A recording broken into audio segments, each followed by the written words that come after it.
जनता जनार्दनाच्या आशीर्वादाने निवडून आले। मी तमाम जनतेचं, शिवसैनिकांचं आभार व्यक्त करतो, त्यांचं अभिनंदन करतो। मला वाटतं की हा जो विश्वास त्यांनी शिवसेनेवर टाकला, गेल्या अनेक वर्षांचा त्यांना असलेला विश्वासावर त्यांनी हे मतदान केलेलं आहे। मालेगावच्या विकासावर त्यांनी मतदान केलेलं आहे। दुःख या गोष्टीचं आहे की आमचे 2 शिलेदार आणि म्हटलं तर गड आला पण सिंह गेला, 2 प्रमुख नेते आम्हाला अपयश त्या ठिकाणी मिळालं। निश्चितपणे त्याचं आम्ही आत्मचिंतन करू आणि 20च्या 20 उमेदवार निवडून येतील अशी अपेक्षा असताना 2 आमचे कमी आले।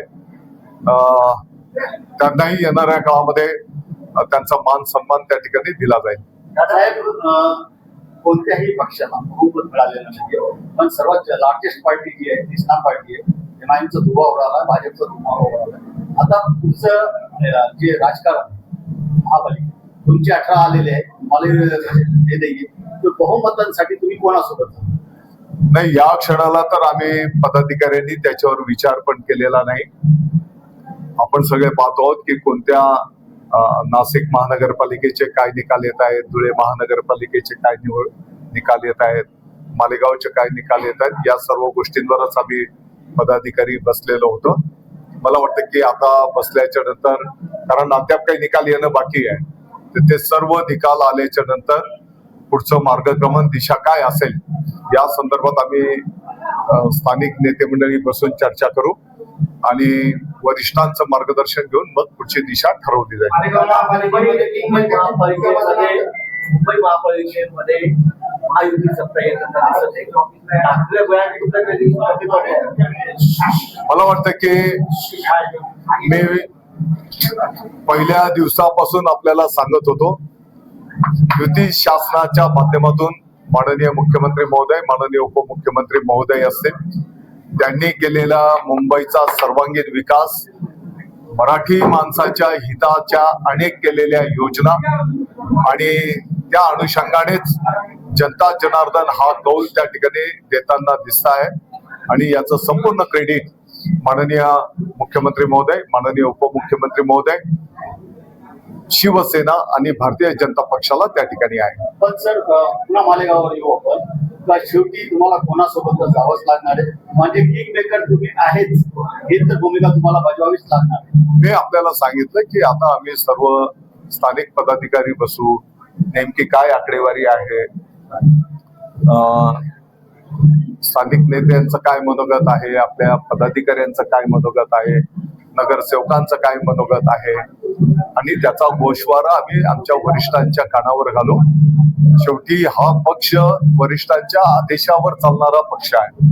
हिंदू हृदय सम्राट शिवसेना प्रमुख माननीय बाळासाहेब ठाकरे साहेबांची जी शिकवण आहे त्या पद्धतीवर चालणारे आम्ही सर्व कार्यकर्ते आहोत आणि वरिष्ठांच्या कानावर घातल्याच्या नंतर ते जे काही आम्हाला मार्गदर्शन आदेश देतील त्याप्रमाणे पुढचं मार्गक्रमण आम्ही करू।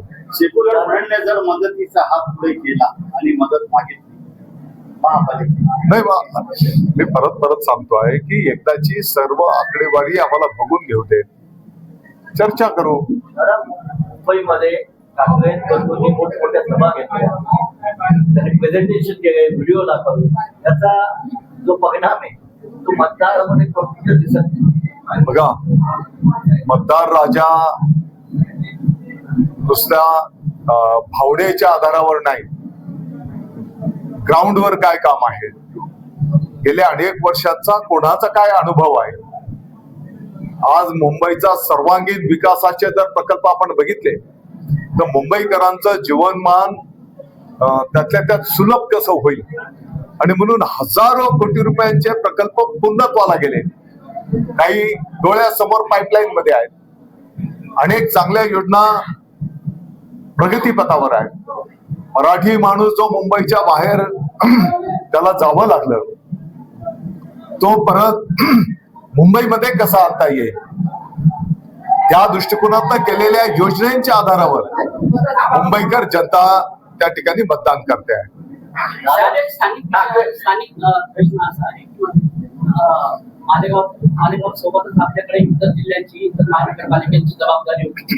मात्र इथे बघितलं आपल्या कार्यकर्त्यांचं आविष्कार हुसेननी पूर्ण मालेगाव शहर अतिशय पिंजून काढत आणि प्रचार सूचनेचा मोठा केला आणि आज हे यश मिळत आहे.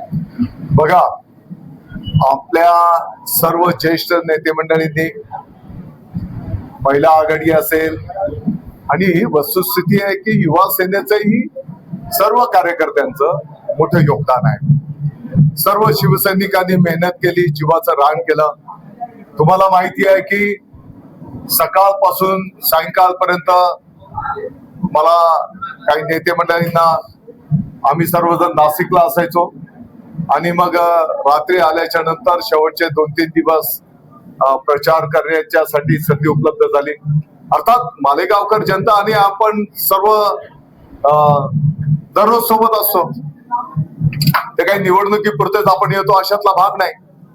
नाही, पण कार्यकर्त्यांची खंत आहे ना, ज्या माणसाला क्रेडिट मिळायला पाहिजे त्या माणसं पाठीशी होते, पण ज्यांनी सर्व हे घडून आणलं, युवा सेनेला जागा केलं आणि एवढा मोठा यश त्यांना क्रेडिट. सर्वांचं क्रेडिट आहे ना.